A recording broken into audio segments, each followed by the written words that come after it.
कि योग क्या है।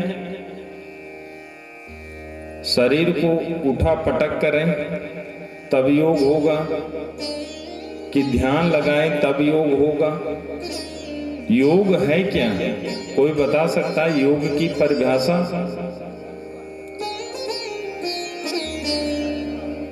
योग की परिभाषा बताने वाला है कोई? योग का मतलब होता है अप्राप्तता को प्राप्त करना ही योग है। क्या चीज? अप्राप्तता, जो प्राप्त ना हो सके उसको प्राप्त करना ही योग है। बात समझ में आई सबको? कोई ऐसा जिसको ना समझ में आया हो?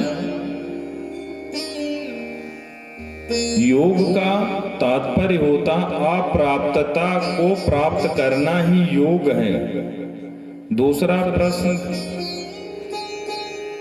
क्षेम क्या है?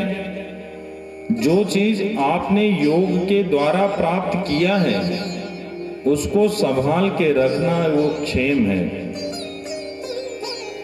तो परमात्मा को संभाल के रखना पड़ेगा योग क्षेम के द्वारा, अर्थात विश्वास के द्वारा आप परमात्मा को जागृत किए रहिए।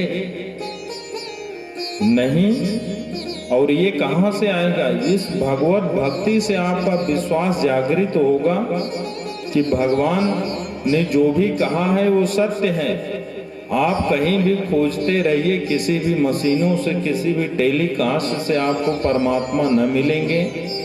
परमात्मा आपके विश्वास में, आपकी शिक्षा में, आपकी दीक्षा में सीधा दिखाई देंगे, आपके संस्कारों में दिखाई देंगे कि आपने परमात्मा को प्राप्त कर रखा है।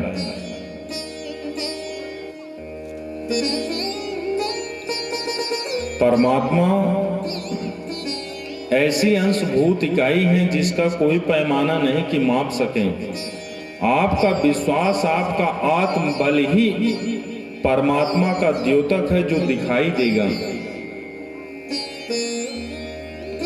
नैनम छिदम शस्त्राणि नैनम दहति पावकः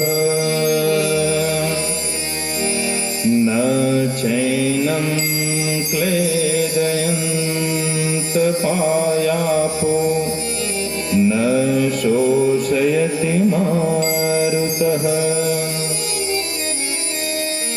इस आत्मा को न शस्त्र काट सकता है, न मार सकता है, न आग जला सकती है, न तूफान उड़ा सकता है, न जल इसको डुबा सकता है, न इसको पानी गला सकता है, न वायु इसको उड़ा सकती है, न सुखा सकती है। सोचिए कितनी बलिष्ठ चीज है परमात्मा। हम कहते हैं, हम जिस हमारे तन में जो भी चीजें हैं, हवाएं गला सकती हैं, हवाएं उड़ा सकती हैं, सुखा सकती हैं, अग्नि जला सकती है, पर परमात्मा, सोचिए आत्मा इतनी बलिष्ठ है कि उसको इन सब से कोई प्रभाव नहीं पड़ता है। परमात्मा की ऐसी ऊर्जा है कि उस ऊर्जा का कहीं भी अंत नहीं, कोई आदि नहीं है, अनंत है। इसलिए इस भगवत भक्ति का आनंद ही अनंत है, परमानंद की प्राप्ति है।